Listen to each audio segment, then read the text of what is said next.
Assalamualaikum warahmatullahi wabarakatuh. Salam dan bahagia Ibu dan Bapak Guru hebat.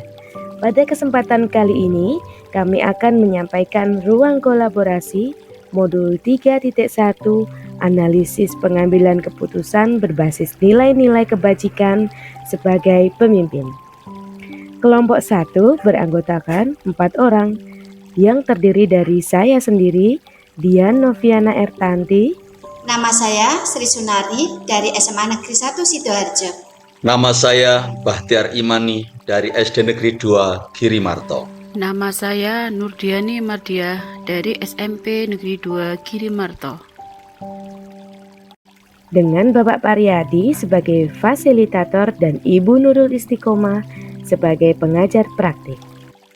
Tugas pada ruang kolaborasi kali ini adalah: yang pertama, mencari suatu studi kasus yang berisi suatu unsur dilema etika. Sumber studi kasus, pilihan bisa didapatkan dari studi kasus nyata dari salah satu anggota kelompok yang disepakati menjadi studi kasus kelompok untuk dianalisis. Studi kasus nyata atau bukan studi kasus anggota kelompok yang disepakati menjadi suatu kasus kelompok untuk dianalisis. Studi kasus nyata yang termuat di sebuah media yang disepakati menjadi studi kasus kelompok untuk dianalisis. Dari studi kasus pilihan tersebut, tugas setiap kelompok adalah menentukan paradigma apa yang digunakan dalam studi kasus pilihan. Berikutnya adalah prinsip mana yang mendasari pilihan pengambilan keputusan yang diambil. Berikutnya, tahapan pengambilan dan pengujian terhadap studi kasus pilihan apakah telah tepat atau belum? Mengapa? Masih ada pertanyaan-pertanyaan lanjutan dalam benak? Apakah pilihan pengambilan keputusan ini telah tepat? Nah, mari kita lihat bersama peta kegiatan diskusi dari kelompok 1. Yang pertama, kami melihat atau mengambil kasus yang kami sepakati bersama. Kemudian, kami memastikan bahwa terdapat unsur dilema etika dalam kasus tersebut. Lalu, kami menerapkan 4 paradigma dilematis, 3 prinsip pengambilan keputusan, dan 9 langkah pengujian pengambilan keputusan. Setelah menghasilkan keputusan, kami melakukan refleksi. Dan dari hasil refleksi tersebut, kami juga melihat adanya hal menarik dan hal tak terduga. Dalam ruang kolaborasi modul 3.1 ini, kami akan menganalisis suatu kasus yang terjadi di kehidupan sehari-hari. Kepada Bapak Bahtiar Imani, dipersilakan menceritakan kasus tersebut. Kasus yang akan dianalisis pada kesempatan ini adalah saya mempunyai seorang murid bernama Fadil. Dia selalu menjadi pusat perhatian karena kecerdasannya yang luar biasa. Namun akhir-akhir ini Fadil sering terlambat datang ke sekolah. Setelah diselidiki, ternyata Fadil harus membantu merawat ibunya yang sakit parah. Setiap pagi sebelum berangkat sekolah, Fadil sibuk menyiapkan sarapan, membantu ibunya mandi, dan memberikan obat. Beban tanggung jawab yang berat dipikul oleh pundak anak sekecil Fadil. Saya juga bimbang antara menegakkan peraturan sekolah ataukah memberikan keringanan kepada Fadil. Dalam situasi dan kondisi seperti itu, akhirnya saya memutuskan untuk membawa Fadil ke ruang kepala sekolah dan meminta saran dari kepala sekolah. Begitu kasus yang akan dianalisis pada kesempatan kali ini. Mari kita analisis kasus yang disampaikan oleh Bapak Bahtiar tersebut. Yang pertama, apakah kasus tersebut mengandung unsur dilema etika? Ya, tentunya kasus tersebut mengandung unsur dilema etika yang terletak pada keadilan. Setiap siswa harus mematuhi peraturan sekolah, termasuk datang tepat waktu. Yang kedua, rasa kasih sayang. Fadil membutuhkan dukungan dan kelonggaran karena sedang menghadapi kesulitan keluarga. 4. Paradigma dilematis. Identifikasi paradigma dilematis dalam kasus Fadil dan Pak Bah. Paradigma dilematis yang paling menonjol adalah keadilan lawan kasihan atau justice vs mercy. Pak Bah dihadapkan pada pilihan sulit, menegakkan peraturan sekolah demi keadilan atau memberikan kelonggaran kepada Fadil yang sedang mengalami kesulitan karena rasa kasihan. 3. Prinsip pengambilan keputusan. Prinsip yang digunakan yaitu prinsip yang paling relevan dalam kasus ini adalah care-based thinking, yaitu prinsip berpikir berbasis rasa peduli. Prinsip ini menekankan pada pentingnya empati, kasih sayang, dan kepedulian terhadap sesama. Dengan menerapkan prinsip ini, saya dapat mengambil keputusan yang tidak hanya adil tetapi juga manusiawi. Memuat 9 langkah pengujian untuk menguji ketepatan pengambilan keputusan. Yang pertama, mengenali bahwa ada nilai-nilai yang saling bertentangan dalam situasi tertentu. Nilai yang pertama adalah keadilan. Setiap siswa harus mematuhi peraturan sekolah, termasuk datang tepat waktu. Nilai yang kedua, bahwa Fadil membutuhkan dukungan dan kelonggaran karena sedang menghadapi kesulitan keluarga. Berikutnya, menentukan siapa yang terlibat dalam situasi tersebut. Yang terlibat dalam situasi ini adalah guru, murid, orang tua, sekolah. Kumpulkan fakta-fakta yang relevan dengan situasi tersebut. Yang pertama, murid tersebut adalah anak yang baik dan pandai. Pak Bahtiar mengenal Fadil sebagai murid yang selalu tepat waktu sebelumnya. Fadil akhir-akhir ini sering terlambat. Perilaku terlambat sekolah yang ditunjukkan Fadil merupakan hal yang baru terjadi. Yang ketiga, Ibu Fadil sedang sakit parah. Fadil memiliki tanggung jawab untuk merawat ibunya yang sedang sakit. Yang keempat, Fadil harus membantu merawat ibunya sebelum berangkat sekolah. Kebiasaan terlambat Fadil kemungkinan besar disebabkan oleh kewajiban merawat ibunya di pagi hari sebelum berangkat sekolah. 4. Pengujian benar atau salah. Uji legal, tidak ada unsur pelanggaran hukum dalam kasus ini. Uji regulasi atau kode etik profesi, terdapat potensi pelanggaran peraturan sekolah jika Pak Bah memberikan dispensasi khusus kepada Fadil tanpa prosedur yang jelas. Namun, kode etik profesi guru juga menekankan pentingnya memberikan dukungan kepada siswa yang sedang mengalami kesulitan. Uji intuisi, secara intuitif, banyak orang akan merasa simpati terhadap situasi Fadil dan memahami alasan keterlambatannya. Namun, juga ada yang berpendapat bahwa peraturan sekolah harus ditegakkan untuk menjaga kedisiplinan. Dampak publikasi. Jika keputusan yang diambil dipublikasikan, kemungkinan akan memunculkan berbagai reaksi.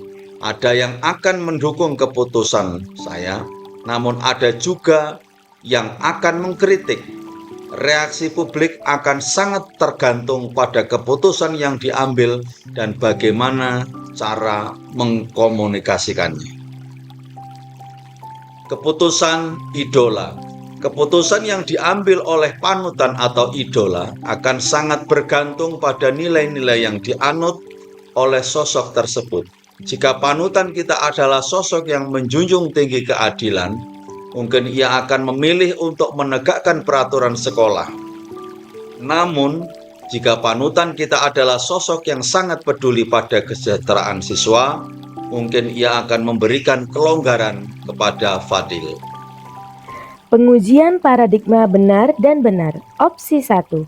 Menegakkan peraturan sekolah. Alasannya adalah ini adalah tindakan yang adil dan konsisten dengan aturan yang berlaku untuk semua siswa.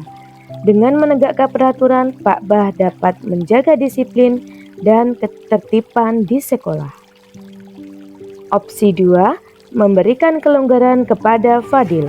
Alasannya, Fadil sedang menghadapi situasi yang sulit dan membutuhkan dukungan. Memberikan kelonggaran dapat menunjukkan empati dan kepedulian terhadap kesejahteraan siswa. Jika kita lebih mementingkan disiplin, maka menegakkan aturan mungkin menjadi pilihan yang lebih baik. Namun, jika kita lebih mementingkan kesejahteraan siswa, maka memberikan kelonggaran kepada Fadil mungkin menjadi pilihan yang sangat tepat.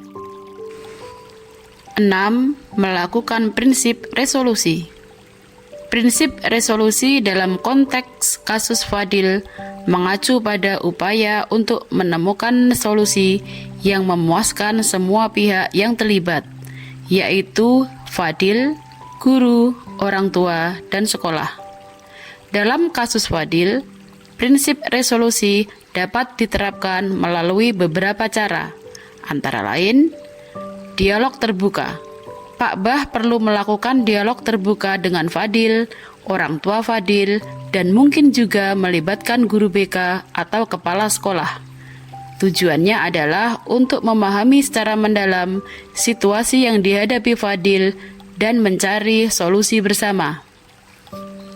Empati. Pak Bah harus berusaha untuk menempatkan diri pada posisi Fadil dan memahami kesulitan yang dihadapinya. Dengan empati, Pak Bah dapat mengambil keputusan yang lebih bijaksana. Keadilan. Pak Bah perlu mempertimbangkan aspek keadilan dalam mengambil keputusan. Meskipun memberikan keringanan kepada Fadil, Pak Bah juga perlu memastikan bahwa keputusan tersebut tidak merugikan siswa lain. Kompromi. Pak Bah dan semua pihak yang terlibat perlu bersedia untuk berkompromi. Artinya, masing-masing pihak harus rela mengalah sedikit demi mencapai kesepakatan bersama. Investigasi opsi Trilima. Opsi 1, menegakkan aturan sekolah. Menerapkan peraturan sekolah secara konsisten tanpa terkecuali termasuk aturan mengenai ketepatan waktu. Ini meliputi nilai-nilai disiplin, keadilan, dan konsisten. Opsi 2, memberikan kelonggaran kepada Fadil, memahami kondisi sulit yang dihadapi Fadil, dan memberikan dukungan moral, memberikan pengecualian atau keringanan pada Fadil terkait aturan kehadiran. Ini menunjukkan rasa empati, kemanusiaan, dan motivasi. Opsi 3, mencari solusi kreatif lainnya, yaitu dengan membantu Fadil mengejar materi yang terlewat dan memberikan dukungan sosial dari teman-teman sekelas. Di antaranya dengan membentuk kelompok belajar, menyediakan tutor atau tutor sebaya, dan mengatur jadwal belajar yang lebih fleksibel. Buat keputusan. Mengingat kompleksitas masalah yang dihadapi Fadil, solusi yang paling tepat adalah kombinasi dari beberapa opsi di atas. Keputusannya adalah, saya memberikan keringanan sementara waktu untuk datang terlambat dan mendorong pembentukan kelompok belajar sebaya. Selain itu, saya juga perlu melibatkan guru BK dan orang tua Fadil untuk memberikan dukungan secara konsisten. Alasannya adalah kasih sayang, yaitu Fadil membutuhkan dukungan dan pengertian dalam situasi sulit yang sedang dihadapinya. Keadilan, yaitu peraturan sekolah tetap harus dihormati, namun dengan mempertimbangkan kondisi khusus yang dialami oleh Fadil. Kemudian pendidikan, sekolah tidak hanya tempat untuk belajar akademik, tetapi juga tempat untuk mengembangkan nilai-nilai kemanusiaan.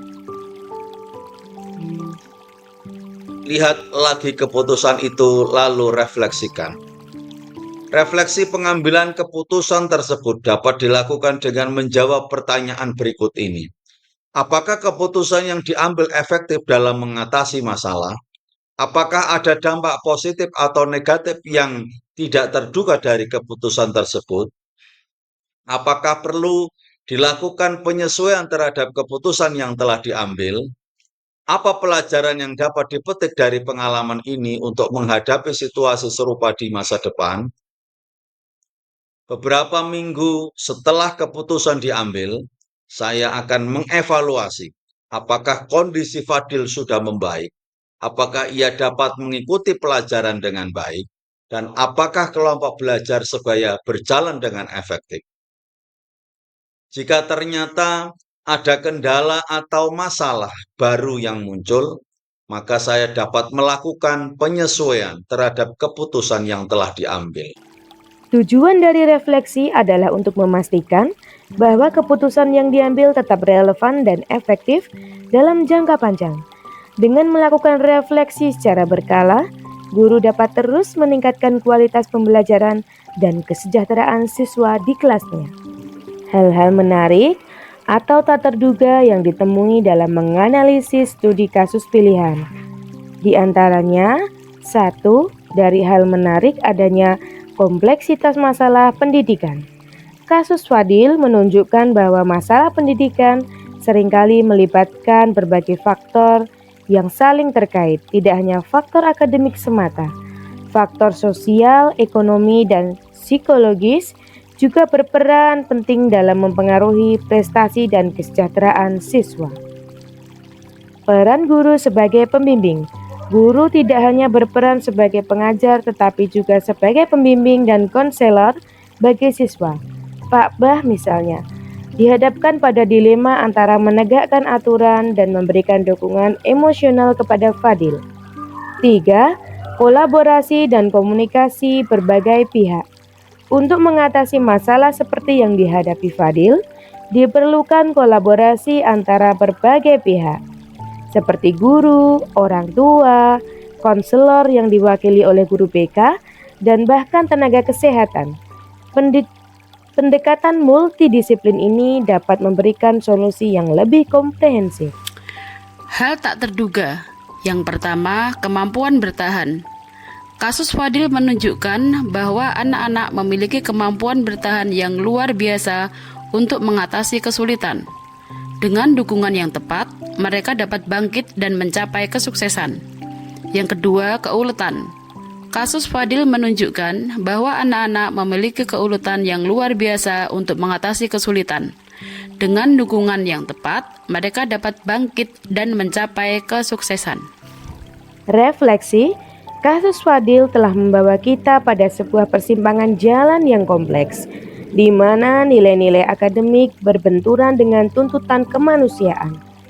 Analisis mendalam menggunakan kerangka 4 paradigma dilematis, 3 prinsip pengambilan keputusan, dan 9 langkah pengambilan keputusan telah memberikan kita pemahaman yang lebih komprehensif mengenai kompleksitas masalah ini.